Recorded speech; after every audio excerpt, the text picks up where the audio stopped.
Isang magandang araw po mga kababayan ka-Pokemon. Welcome po kayo sa Jesra Trading. Mission Impossible po tayo mga ka-Pokemon. Sana ay lumago po tayo over time. Nagsimula lang po tayo sa 7, nagsimula lang po tayo sa ilan, tapos ngayon nasa 300 plus na po tayo. Hopefully, in the next few weeks ay maging 400, maging 500. Hindi ko alam, pero it could be possible na maging 1,000 subscribers pagdating po ng panahon. Sana ay supportahan niyo po kami. Road to 1,000 subscriber po tayo mga ka-Pokemon. Pero bago maging 1,000, 500 muna. So road to 500 muna tayo. Okay po. Yan, nakikita niyo po ang Surging Sparks. Marami po tayong mga Surging Sparks ngayon. But hindi na po tayo magkakaroon ng maraming restock kasi mataas na po ang presyo ng Surging Sparks. Ang topic po natin ngayon ay patungkol po sa quality over quantity. So, it all depends po kung ano talaga ang purpose natin sa hobby na ito. So, dapat i-balance natin at maging sakto po yung ating principles, yung ating strategy kung paano po natin marireach yung ating collection goal or investing goal. Kung ano po ang primary purpose natin, mga ka-Pokemon. Kung talagang gusto nyo po talagang kumita, or gusto nyo talagang mag-invest, or talagang pleasure lang siya, or talagang pang-collect lang po siya, mga ka-Pokemon. Or pang-display nyo lang siya, o talagang yun lang po yung mga primary goal ninyo, or yung mga secondary goal, o yung mga side plan ninyo, kaya side hustle lang po siya, mga ka-Pokemon. So, it all depends po talaga kung ano po ang gusto nyo mangyari sa inyong pagko-collect, mga ka-Pokemon. Hindi po pwede, mga ka-Pokemon, na sabay-sabay yung goal mo, pare-pareho, or lahat yung goal mo, unless na talagang sobrang dami ng budget mo, no? Sobrang dami po ng play money. Pero kung talagang limited po ang inyong funds or budget, then you have to stick on your plan, doon sa strategy ninyo para hindi po maging labo-labo yung mga gagawin po ninyong pagko-collect. Kailangan mag-stick po kayo doon sa plan ninyo. So, kung ang purpose niyo ay maglaro lang, parang play lang siya, plaything, play money. Maging for fun lang po siya, magbubukas lang ng packs, bukas bahala na. Then, you should not touch your personal funds na pang necessities, no? Huwag niyo pong gagalawin dapat 'yon. Talagang kinakailangan disposable income lang po talaga. Strictly disposable income lang po ang gagamitin niyo. Kung talagang parang pang ano niyo lang, hobby lang talaga, laro lang, then kung saan po kayo masaya, yun po ang gagawin niyo. Na hindi po affected ang inyong pamumuhay. Hindi po affected ang inyong standard of living sa inyong tahanan, mga ka-Pokemon. Re-reiterate lang natin, mga ka-Pokemon, kung ano po ang dapat nating gawin. Quality po ba versus quantity? Kapag sinabi natin quality, especially at this market, masyado na po mahal yung quality, no?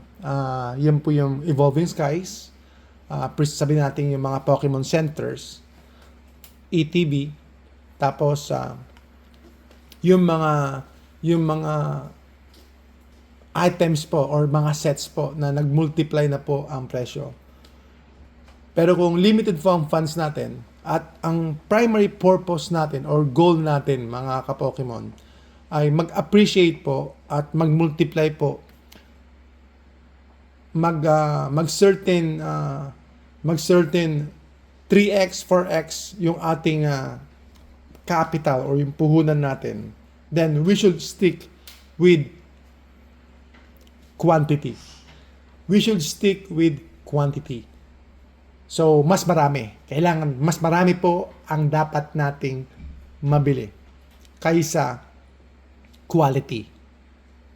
Pero kung collection goals naman po, gusto nating makumpleto, gusto nating masaya, Ayan, parang ganito. Gusto natin maraming sets, pang display siya. Collection goals, no? Mas maraming mga boxes, iba-iba, may variety po. Then, we should focus on quality and we should focus on importante, meron tayo nito, importante ay akin ito, importante, ganito, ganyan. So, kung ang purpose ninyo ay satisfaction ninyo sa collection goals ninyo, then, yun po yung gawin po ninyo. Pero kung ang purpose ninyo ay investment, no? Kumita po kayo at lumaki po yung value ng pera ninyo, then we should focus first with quantity. Quantity po muna ang focus natin. Ang ibig ko sabihin, kailangan mas marami.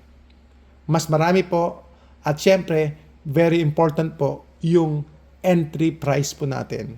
Kung magkano po yung purchase price po natin. Kasi doon po tayo magsisimula. Syempre, mas mura mo nabili, mas maganda.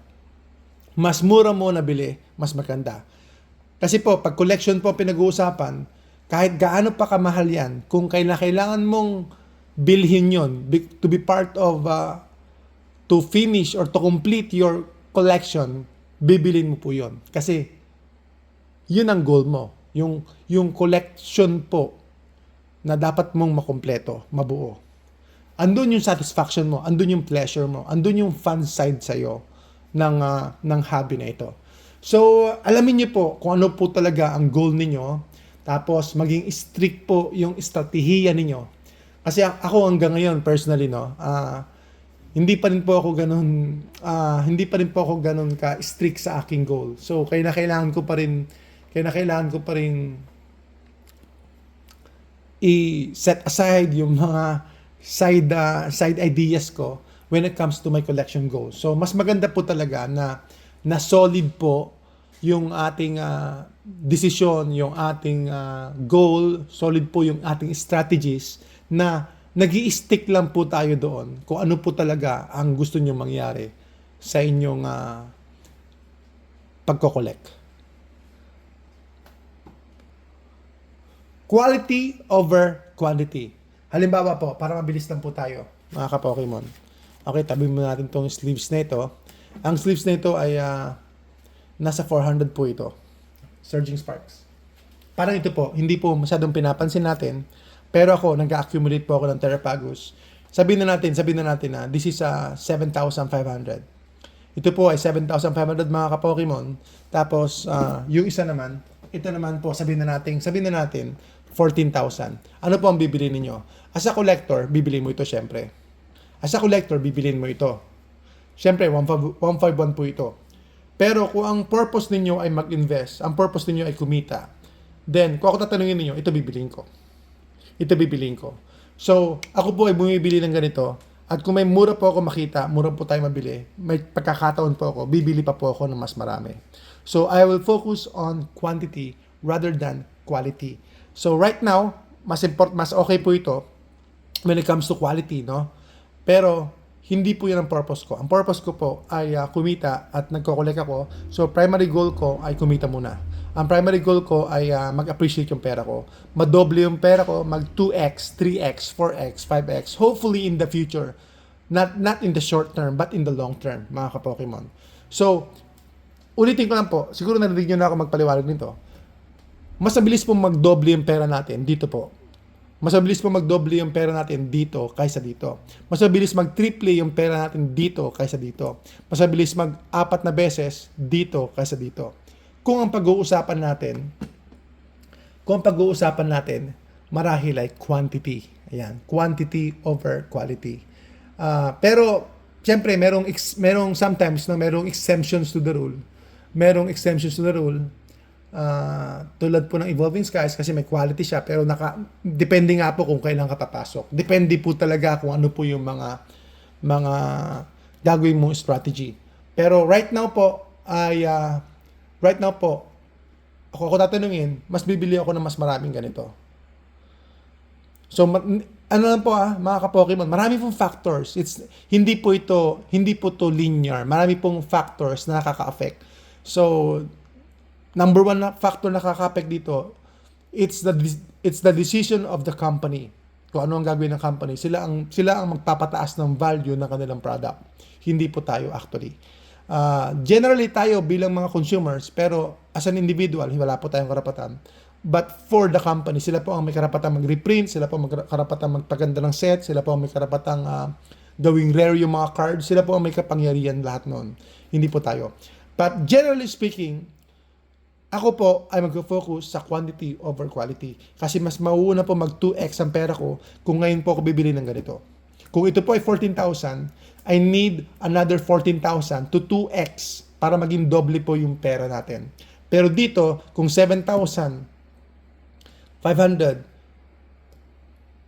ang kailangan lang po ay maging 15,000 ito, doble na po kaagad yung pera natin. So, ganun po ang gusto nating ipaliwanag at ipaunawa sa inyo. Kung ang purpose ninyo ay kumita na malaki, then focus po ako sa mas mura. Na mayroong potential, not necessarily na talagang pangit yung set. Hindi po dapat ganoon. Dapat yung set ay kahit paano ay may potential, mediocre siya, average, kahit paano average siya. Hindi po siya lackluster. Hindi po siya yung talagang sobrang wala pong demand. Pag wala pong demand, the rise of value will be so slow. It's going to be so slow. So kahit na ito ay sabihin na natin 5,000, tapos ito 14,000, baka mauuna pa rin ito. Lalo na kung ito po ay hindi naman talaga popular product. Lalo na kung yung mga set na nandito o kaya wala siyang magandang mga kasamang mga items sa loob na maganda, wala siyang potential, then baka mauna pa rin po ito kahit na 14,000 siya. So, kailangan i-balance po natin na kung talagang magdi-decide tayo na quantity over quality, then piliin po natin yung set na close to MSRP, below MSRP, na meron pong potential. Huwag naman yung wala. Kasi kapag walang potential, napakabagal po ng paglago ng inyong puhunan, ng inyong investment. So, ang gusto natin, mabilis pong lumago ang investment, mabilis pong magdoble, at marami po tayong products na mabili. So, ang gusto ko, mas maraming products na ganito, para kapag nagdoble, then marami po tayong maibibenta, or marami po tayong items na nagdoble po ang kanilang presyo. So, we have to focus on quantity. Wag din kayo magmadali sa quantity, lalo na kung kulang po sa budget. Ang kailangan lang ay may strategy kayo. Monthly kayong bibili ng item or weekly, depende po sa capacity ninyo. So, dalawa lang, tatlo, or isa-isa lang. Depende po sa inyong capacity po ng o kaya ng purchasing power po ninyo. Ayan. So, ang gusto natin ay marami po yung mabili ninyo, marami po yung items ninyo, and then you are going to keep it sealed. Hindi po bubuksan. Kapag bubuksan po, then most of the time ay talagang losses ka. Most of the time, losses ka, mga ka-Pokemon. Yan po ang ating simpleng pagpapaunawa at pagtulong po sa mga newbies sa hobby na ito. At sana you learned a thing or two dito po sa konting rambling natin. Sana ay na-appreciate nyo po kami. So, like nyo po, comment, subscribe, at saka magkakaroon po kayo ng chances na manalo po. So, ang kailangan lang po natin ninyo ay mag-comment lang po kayo, then may chance na po kayo sa giveaway po natin. Every Saturday and Sunday po ang ating giveaway.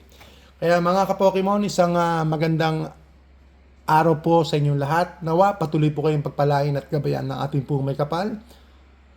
Salamat po sa inyong suporta. Mission impossible po tayo, mga ka-Pokemon. Salamat po.